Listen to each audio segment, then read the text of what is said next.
मेरे पुरख मैं अपनों को बोल रहा हूं। राम कथा का पार पाना मेरे पुरखों की भी बस की बात नहीं थी साहब। तो मेरी क्या औकात है और आने वाली पीढ़ी की क्या औकात है। राम कथा के बारे में परिपूर्ण जानना ताकत नहीं है साहब। आप जितने इसमें घुसेंगे उतना ही आनंद आएगा।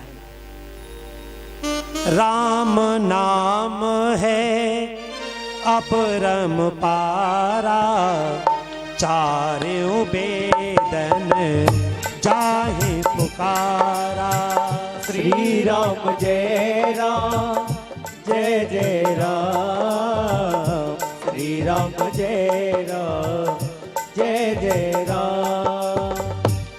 गणपति नाम तुम्हारा लीना, तिनको प्रथम पूजे तुम कीना। श्री राम जय राम जय जय राम, श्री राम जय राम जय जय राम। शेष रटत नित नाम तुम्हारा, मही कर भार शिष पर धारा। श्री राम जय राम जय जय राम, श्री राम जय राम जय जय राम। और इतना भी भार फूल समान रहते जो भारा, पावत कौन तुम्हारो पारा। श्री राम जय राम जय जय राम, श्री राम जय राम जय जय राम। बोलना पड़ेगा, जोर से बोलना पड़ेगा। राधे राधे। अगर ये चार चौपाई कहिए और कुछ समझ में आए हो तो ठीक है, नहीं तो थोड़ा थोड़ा समझा देता हूँ। राम नाम है अपरम पारा, इसका कोई पार नहीं है साहब। चारों वेदन जहाँ पुकारा, चारों वेद राम के नाम को पुकारते हैं और हम तुमको राम राम करने में, बोलने में, सुनने में शर्म लगती है। अरे चलो आयो ज्यादा बड़ो राम राम करे वे बारो मत करे। गंगा मैया के तेरी फूटी जाए दोनों का मत करे, हम पे क्या जोर पर रहो। शेष रटत नित नाम तुम्हारा, एक भी श्वास शेष नाग जी खाली नहीं जाने देते बगैर प्रभु के नाम की, एक भी श्वास। शेष रटत नित नाम तुम्हारा, महिकर, महिकर कहते हैं अनुतुलन भार के लिए। पृथ्वी में कितना भार है वैज्ञानिक बताएगा, कोई वैज्ञानिक इस पृथ्वी को तोल करके कि कितना वजन है। महिकर भार शीश पर धारा, फूल समान रहता जो भार, वैसा भी वजन फूल के समान। पावत कौन तुम्हारो पारा, ऐसे भगवान का पार कौन पा सकता है साहब।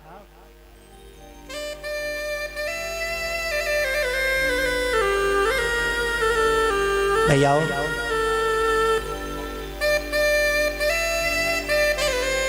मेरे कहने का मतलब केवल यही है,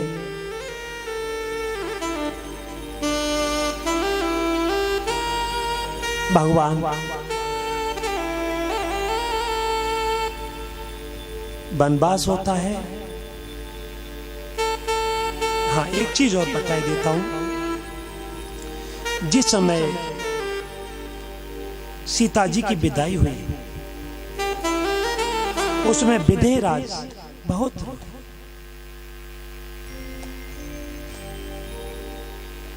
मां बहुत रोई। जब बेटी आती है ना तो तीन चीज साथ लाती है,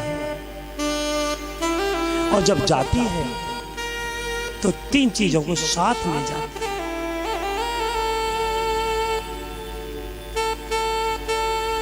और मालूम हो तो ठीक है, नहीं पूछो तो नहीं बता दिया। मालूम है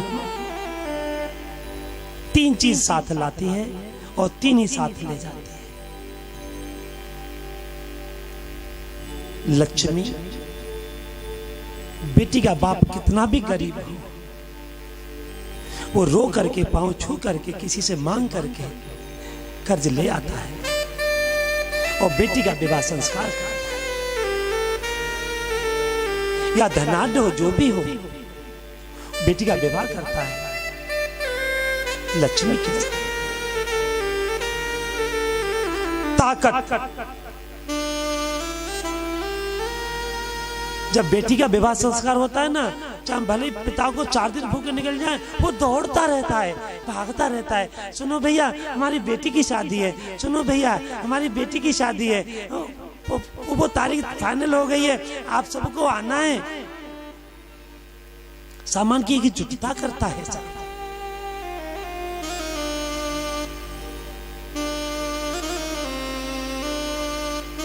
तीसरी, खुशियां। खुशी के मारे फूला नहीं समाता, दिल का टुकड़ा है, फिर भी उसको विदा करता है। ऐसे राजा जनक जी ने सीता जी को विदाई देते हैं। मां उसको पाठ पढ़ाती है, जानकी जी को।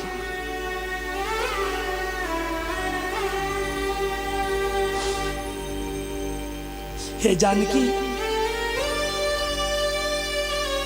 आज तो हम तेरे माता पिता थे, लेकिन आज के बाद तेरे माता पिता वो हैं। हम तो जन्म के साथी थे, लेकिन आज के बाद तेरा पालन करता, तेरी विभूतियों का राजा, ये तेरे माता पिता राजा दशरथ, कौशल्या, सुमित्रा, केकई, बेटा तुम्हारी अब एक मां नहीं, तुम्हारी 3-3 मां है, 4-4 मां है।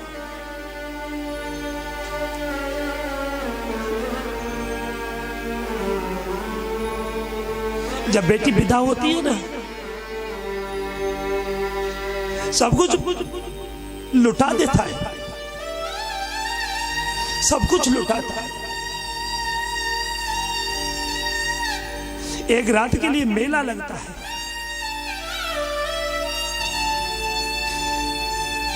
जब तक सब लोग होते हैं ना, तो उसकी हिम्मत बंदी होती है, आइए साहब, आइए साहब। लेकिन जैसी बिटिया विदा होती है,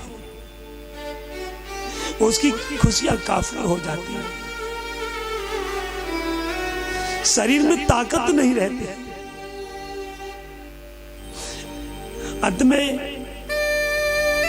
टेंट वाले हलवाई आते हैं, भैया पैसा नहीं दोगे क्या? अब तू चला जा, मैं फिर दूंगा, मेरी जेब में नहीं है।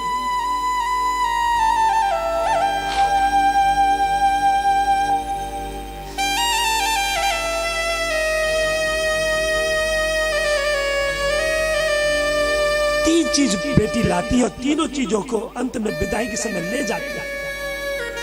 पिता की खुशियों को, धन और ताकत, ये तीनों चीज बेकार हो जाती है विदाई के समय पर। तो मेरे कहने का मतलब यही है, बेटी से कभी ये भूल करके मत कहना, बेटा अब ये तेरा घर पराया हो चुका है, अब तो तेरा घर ससुराल है, ये कभी मत कहना, भूल करके भी मत कहना। केवल इतना जरूर कहना, बेटा अब तो तेरे में डबल ताकत हो गई, अब तेरा घर ये तो था ही था, तेरा घर वो भी हो गया, अब तेरे 2-2 घर है गए बेटा। ऐसे उसकी हिम्मत बांधी है साहब। बेटी को कभी पराया धन मत बोलना, बेटी पराया धन नहीं है, बेटी जान है, दिल की टुकड़ी है, हमारा दिल की जान होती है बेटा। बेटे से बढ़कर बेटी होती है, इसलिए बेटी को कभी पराया धन मत बोलना। कभी ये मत कहना कि बेटी तू पराए घर जाना है। अरे क्यों जाना पराए घर? क्या हम बेटी को पराए घर भेजेंगे? नहीं, हम उसको देख करके आए हैं, हमने उसको अपना माना है, हमने उसको अपना रिश्ता बनाया है। वो हमारा घर है, हमारी बेटी का घर है, अलग नहीं है। वो बेटी को पराया नहीं है, वो अपना है। तुमने देख कर के आए हो उसको।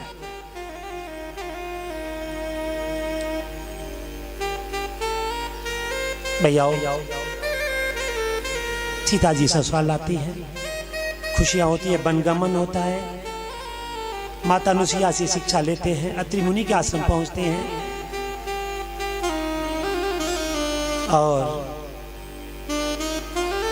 विश्वामित्र भी उनको शिक्षा देते हैं। अंत में जटायु के पास पहुंचते, जटायु को पिता समदाह क्रिया यानी पिता के समान क्रिया की है। अगर राम जी चाहते तो सरयू के किनारे थे। जब दशरथ जी की मृत्यु हुई तो सरयू के किनारे हैं। वो चाहते तो लौट करके आ सकते थे, पिता की क्रिया कर सकते थे ना, लेकिन नहीं। राम देत नहीं बनत गोसाई, वहीं पहुंच जाइए। और जटायु के पिता के समान क्रिया की प्रभु राम ने। जटायु धन्य हो गया। बोले वाह, धन्य है राजा दशरथ, जिसने उस बेटे को मुझे दान में दे दिया तो दे ही दिया, अपनी क्रिया न करा करके उसने मेरी क्रिया कराई।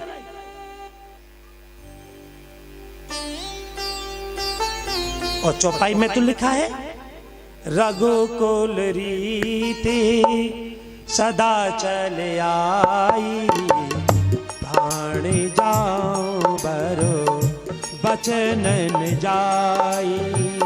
रघुकुल रीति सदा चली आई, प्राण जाए पर वचन न जाए। ओम ओम ओम हरि ओम ओम ओम ओम ओम हरि ओम ओम ओम। बोलना पड़ेगा, जोर से बोलना पड़ेगा। राधे राधे।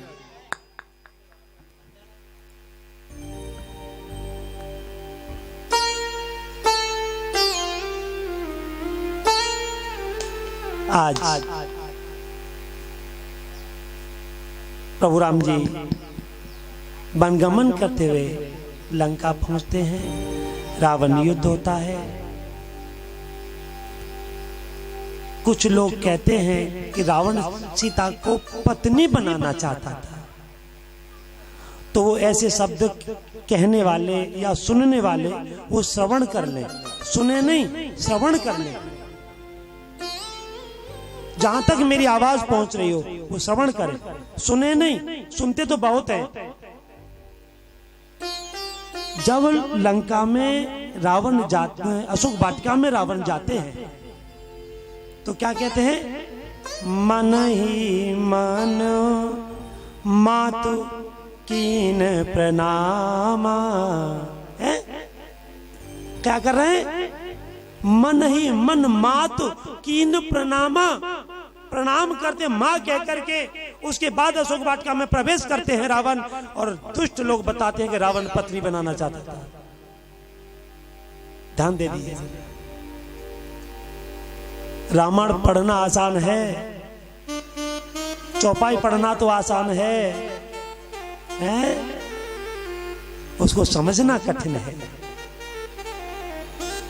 और जो व्यक्ति मां कह रहा है, क्या वो पत्नी बनाएगा? महान विद्वान पत्नी बनाता है। और एक और बात, सीता जी का भले वो प्रारूप था, लेकिन सीता जी स्वयं नहीं गई लंका।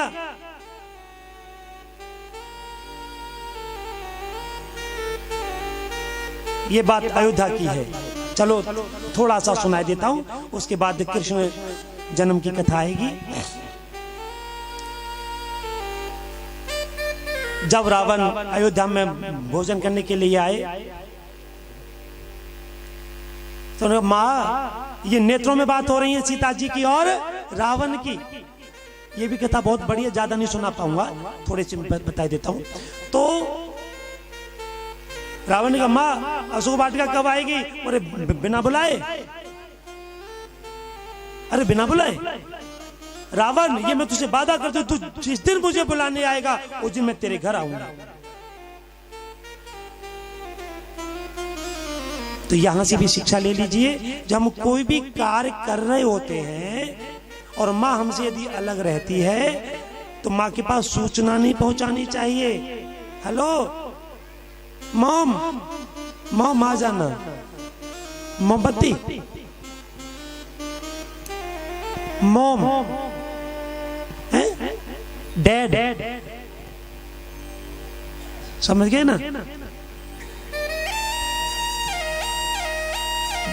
डेड बॉडी है।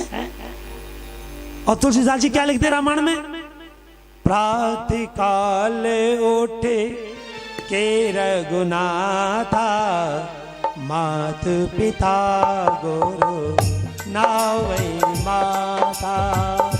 श्री राम जय राम, जय जय राम। श्री राम जय राम, जय जय राम। और अब क्या करते हैं? बोलना पड़ेगा, जोर से बोलना पड़ेगा। आवाज की क्या कहते हैं? Mom hello, mom bye bye, है की बीमारी बाय बाय की बीमारी बहुत बुरी होए, बचपइयो पैदा मुश्किल से होए, बाय बाय टाटा है। आप कभी भी मंदिर जाइए, जय हो कभी मत करना, कभी मत करना, भूल करके भी दोष लगता है। कल भी बताया था, हमेशा आपके पास ज्यादा समय नहीं है तो 2-3 सेकंड रुकिए, जाओ अच्छा तो चलता हूं, भाग जा, जल्दी जा, दौड़ लगा जा, जल्दी जा, भाग जा, फुर्सत ना तो भाग जा, लेकिन 2 सेकंड रुक जाओ, उनको प्रणाम करो, कम से कम एक बार तो प्रणाम कर दो उनको। अगर तुमने कहा जय हो तो हनुमान जी कहते थे हम कहा तो कम पत्थर के बनने का, आजा तेरी हिम्मत है तो बुला ले, ले ले आशीर्वाद। इसीलिए हमें माता पिता का जो आशीर्वाद है वो चरणार बिंद से लेना चाहिए, घोंटू छू करके नहीं लेना चाहिए, जांघों को छू करके नहीं लेना चाहिए, चरण स्पर्श कर। और कभी भी माता पिता के चरण छू करके हृदय से न लगाएं, मस्तिष्क से लगाएं।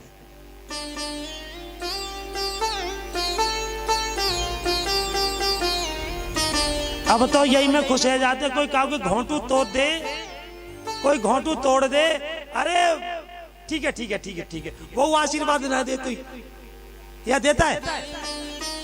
हाँ जी ना जी, जब घोंटू छुए जाते हैं तो वो कहते ठीक है ठीक है सब ठीक है, वो आशीर्वाद ना ले ले सिद्धता।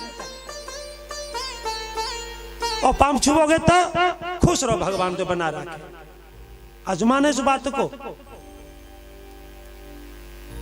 बस 4 महीने का हाथ तो जरूर मारेगा, जो घोंटू छुएगा ठीक है। आशीर्वाद नहीं है, अरे आशीर्वाद लेना है तो चरण स्पर्श करके ले। भैयाओ कथा तो बहुत है, अंत में रावण का संहार करके वापस लौटते हैं और राज तिलक होता है, और अंत में भगवान सबको विदाई करते हैं, सबकी विदाई करते हैं, और अंत में